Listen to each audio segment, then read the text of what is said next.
ఈరోజు మనము సంతానలేమి సమస్యకు ఎన్నో కారణాలు ఉన్నాయి.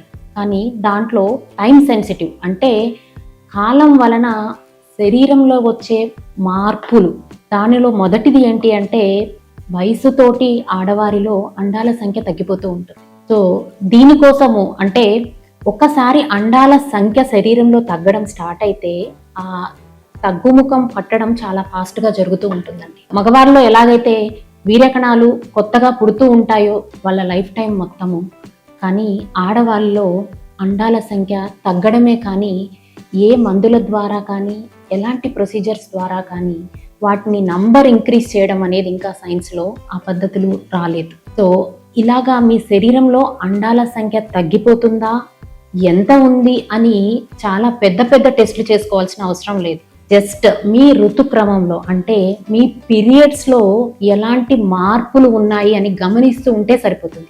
అవి నేను ఈరోజు మీతోటి డిస్కస్ చేస్తాను. Hi hello, this is doctor Jhansi, medical director, fertility specialist, origins IVF centre.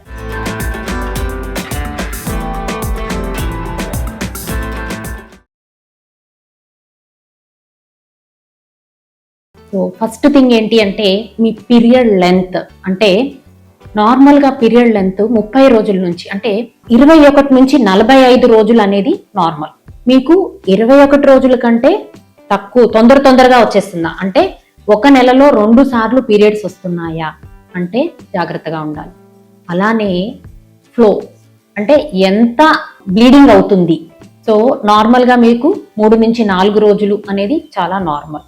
అది సడన్ గా తగ్గిపోయిందా, 2 రోజులే అవుతుందా, ఒక్క రోజే మంచిగా అవుతుందా, ఆ అయ్యేది కూడా ఇంతకు ముందు 3 నుంచి 4 ప్యాడ్స్ చేంజ్ చేసేవాళ్ళు మీరు ఇప్పుడు 1 నుంచి 2 ప్యాడ్సే చేంజ్ చేయాల్సి వస్తుంది.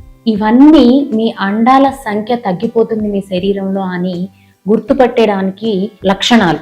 అలానే పీరియడ్ లెంత్ అంటే 45 రోజుల కంటే ఎక్కువ అయిపోతుంది. అంటే 2 నెలలు, 2.5 నెలలు, 3 నెలలకు ఒకసారి పీరియడ్ వస్తుందన్నా కూడా చాలా జాగ్రత్తగా మీరు దాన్ని గమనించి వెంటనే మీ ఫర్టిలిటీ స్పెషలిస్ట్ ని కన్సల్ట్ అయ్యి, irrespective of your age, me age తో సంబంధం లేదు, ఈ పీరియడ్ లో ఉండే ఈ లక్షణాలు లెంత్, డ్యూరేషన్ ఇవి 2 మారుతూ ఉంటే మాత్రము వెంటనే ఫర్టిలిటీ కన్సల్టెంట్ ని కన్సల్ట్ అయ్యి ఈ ప్రాబ్లం గురించి డిస్కస్ చేసి ఏం చేయాలి అని వెంటనే దానికి కావలసిన ట్రీట్మెంట్స్ ద్వారా మీ ప్రాబ్లంని సాల్వ్ చేసుకోవచ్చు.